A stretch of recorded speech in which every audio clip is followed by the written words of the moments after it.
Mas entrando na pauta do programa agora, Zoe, eu queria que você falasse um pouco da sua história. Como é que foi esse tempo que você morou em Cuba? Com quantos anos você saiu de lá? E Conta por que pra gente. saiu de lá? E por que você é tão bom Nossa. morar em Cuba? É Ótimo morar em Tem gente Cuba. que pergunta, acredita ainda? Por que eu saí de Cuba? O povo fala, ué, você não quer... Ó, eu já aproveita e começamos o podcast com uma oferta.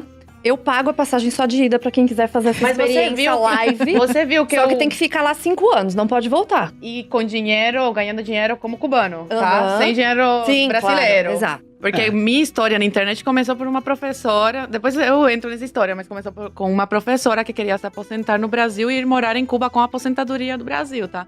Que aqui a aposentadoria de professor não é grandes coisas, mas em Cuba é muito dinheiro, porque o dinheiro lá não vale nada. Mas enfim, começando agora com a minha história, começou com meu pai.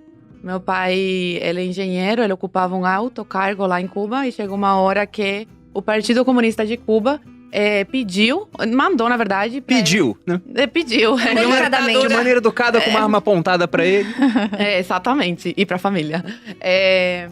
Que ele tinha que entrar pro Partido Comunista de Cuba, porque quando você ocupa um alto cargo, você tem que entrar no Partido Comunista. E meu pai não queria, porque você entra, não sai mais. Esquece, não vai conseguir sair de Cuba, enfim. E ele não queria isso pra família dele, ele queria uma vida melhor pras filhas.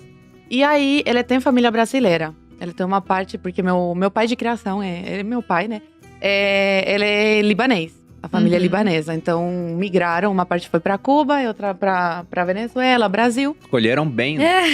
O avô dele escolheu Cuba, porque na época Cuba era capitalista e era muito melhor do que... Nossa Senhora, Isso foi antes de Sacanagem. 59, então. Muito antes, muito antes. E aí, ele pediu pra prima dele fazer uma carta convidando ele pra vir pro Brasil, porque na época era proibido. Tipo, vou de férias pra Cancún, Não podia. Não pode. Mas isso eu queria saber, se é tão bom morar em Cuba, por que as pessoas não podem sair? Exatamente. É isso que eu... Uma questão que eu me faço assola, essa assim. pergunta, Mas você é a viu? mesma pergunta quando você fala assim, quando caiu o muro de Berlim, o pessoal correu pra que lado?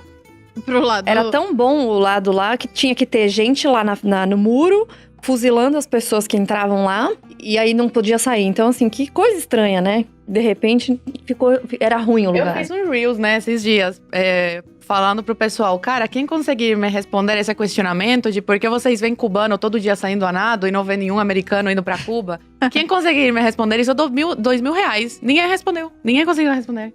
Perderam R$2.000. Uma resposta tão simples. Pois é. Não é mesmo? Pois Tão é. simples. Enfim, aí essa prima dele fez a carta, meu pai veio depois de muita burocracia, quase que ele não consegue. Ele foi autorizado, então. no Ele final. foi Ele autorizado. não fugiu.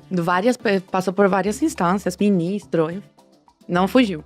E aí ele veio, era pra ficar 3 meses. Que ano que foi isso? Foi 2005. Nossa. Ainda era o Fidel no recente poder. Ainda. Era o Fidel no poder. E o Lula aqui. E aí ele veio pra cá.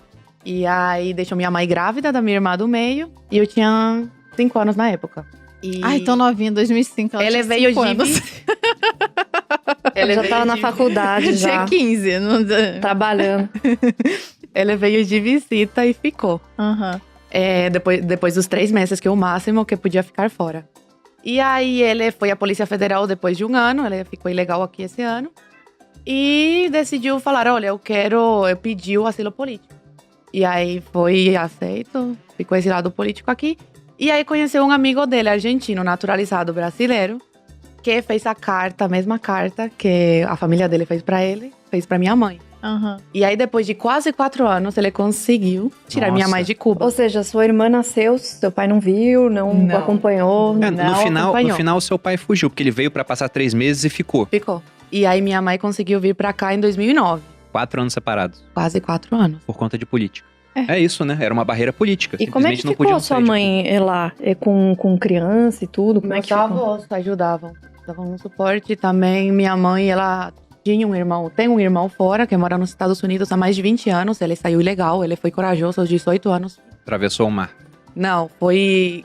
Eu não sei muito bem a história, mas eu acho que ele casou com alguém, foi pra Espanha, mas tudo... E de lá foi. Foi fugido também. Foi fugido, mas foi ilegal, foi uma história... É que muita gente Porque atravessa... foi antes a de barcos eu nascer, eu precários nasci em ali. 99, então naquela época era muito mais fechado do que atualmente. E aí esse meu tio, ele mandava coisas pra minha mãe.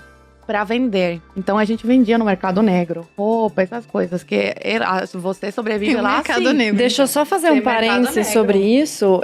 A história da União Soviética, de Cuba e todos esses países que tentam abolir as leis do mercado é a mesma. Sempre é feito o mercado paralelo e se o mercado paralelo não funcionasse, as pessoas morreriam de fome. E a União Soviética foi exatamente assim. Tem até uma história que eu conto no meu curso, que o Lenin inicialmente começou com essa de abolir a lei da oferta e demanda, começou a expropriar tudo e toda a produção de alimentos era no Estado. Só que aquilo, obviamente, não foi suficiente. Se eles não tivessem feito vista grossa para os mercados paralelos que iniciavam, eles deixavam funcionar porque eles sabiam que se eles impedissem, as pessoas iam morrer de fome. E não só morrer de fome, porque você pega, por exemplo, a União Soviética começou em 17. E em 21, o Ludovic von Mises escreveu a sua tese sobre por que não daria certo. Ele falou, olha, o socialismo não vai dar certo devido ao problema do cálculo econômico. Ele falava o seguinte, os socialistas querem estatizar os meios de produção. Se você toma os meios de produção, tira da iniciativa privada, você destrói o mercado para meios de produção. Se não há mercado para meios de produção, não há preços. Se não há preço, não há sinalização do que deve ser produzido. Quando a gente vê, por exemplo, sei lá, você vai numa cidade, a água que deveria custar uns R$2, tá R$10. Isso tá te informando que, olha, tem muita demanda por água e tem pouca oferta.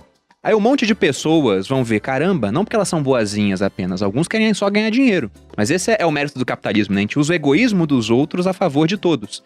Ele olha, caramba, a água tá R$10, eu posso comprar água por R$2 naquela cidade e lá vender por 8, que eu tô vendendo mais barato e vou ter muito mercado. Se muita gente faz isso, muita oferta de água para aquela mesma demanda, o preço cai. Em países socialistas isso não acontecia. Isso é uma coisa assim muito básica, né? Um conceito muito básico de economia que tentam... esse que é o problema, na verdade, do socialismo. Eles colocam a emoção na frente da razão e aí dá tudo errado. Então, assim, eu acho que o preço de tal coisa é muito caro, que as pessoas não têm acesso, mas a única maneira, e isso os dados provam historicamente, a única maneira de você conseguir levar a produção em massa para as pessoas e baixar o preço das coisas foi através da produção em massa, que veio depois da Revolução Industrial que precedeu o capitalismo. Isso, assim, é uma coisa, um fato, não é uma opinião. As pessoas sempre falam, mas a minha opinião... Não tem opinião. Isso é assim que funciona e pronto, acabou. E quando a Zoe conta as histórias dela, é uma repetição de dados que a gente já viu em todas as histórias. Então, quando você vê a bibliografia do Lenin, do Stalin, as pessoas que vêm de Coreia do Norte, de Venezuela, de vários países da África que também estão sob regimes socialistas, é sempre a mesma coisa. Mas, de alguma forma, socialistas brasileiros de outros lugares acham que vai funcionar quando eles fizerem. Aí vai mudar alguma coisa. Acho que eles são mais inteligentes. Eles são mais inteligentes. São capazes de colocar o negócio pra funcionar aqui. Com certeza. Eu acho que é o Gianetti que ele chama isso de princípio da contra-indução. Ele fala que uma experiência que deu errado deve ser testada até uma hora que vai dar certo. Mas não vai dar certo nesse caso. Mas, Oi, por favor, continue aí com essa questão. Vocês viviam, então, de vender as coisas no mercado negro? Minha mãe, ela vendia coisa no mercado negro. E a gente traficava também, porque a gente era... Não, traficava não. Como é que é quando você consome? Contrabandeava? Não, a gente comprava frango no mercado negro. Então, a gente era... Um revendedor.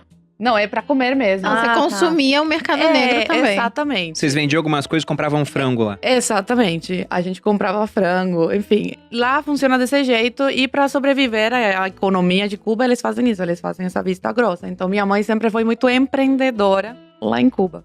Usuário, eu lembrei a palavra, usuário. A gente era usuário de frango. Usuário de frango. Porque era proibido vender comida nesse mercado, assim? Não, amor, era proibido consumir coisa que era ilegal. Porque, assim, as pessoas que vendiam esses frangos e vendem ainda, trabalham em indústria e tal, e eles roubam do trabalho. Entendeu? E aí vendem no mercado. É um contrabando mesmo. Contrabando de mercadoria. Por exemplo, lá tudo é estatal? Não tem uma empresa privada? Nenhuma. Não tem. Agora eles abriram algumas brechas, mas não de empresas. É para casas, para você alugar para turista. E não é sempre. Eles abrem por um período e fecham.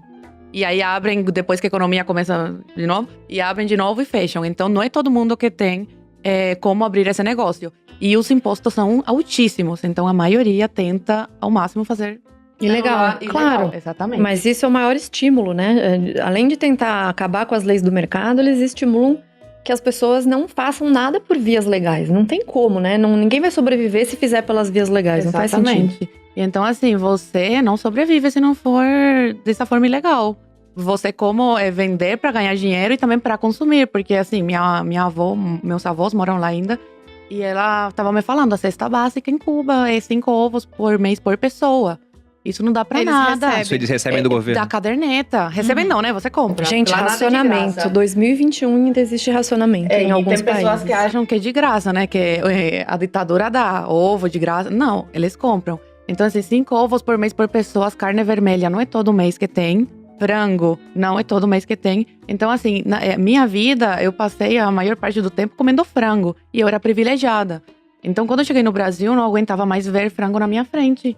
Porque minha mãe mandava um dinheiro pra minha avó pra ela comprar uma caixa de frango. E aí, essa caixa tinha que dar pro mês todo. E era frango todo dia, frango todo dia. Seus avós estão lá ainda. Meus avós estão lá ainda.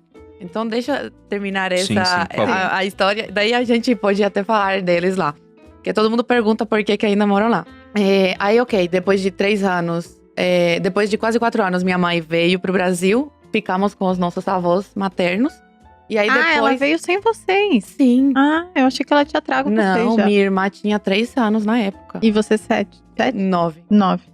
E aí, depois de 3 anos, eles conseguiram tirar a gente de lá por reunião familiar, né? Tem essa lei aí de reunião familiar. Depois de muita burocracia, de muito dinheiro. Nossa, meu pai é um homem muito trabalhador, sabe? Eu tenho muito orgulho. E aí, depois desses 3 anos, eles conseguiram tirar a gente de Cuba. Meu pai conheceu a minha irmã do meio com 5 anos. Me viu com 12. E nesse tempo, minha mãe engravidou aqui, da minha irmã caçula.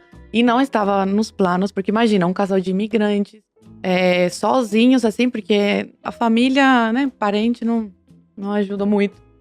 E com uma criança. Mas é sempre uma bênção, né, quando vem. E aí acabou sendo uma bênção, porque ajudou a gente a sair de Cuba, tendo uma irmã brasileira. Então eu falo que é um presente de Deus, a minha irmã caçula. E aí, a gente se reencontrou em 2011, final de 2011, a gente veio pro Brasil.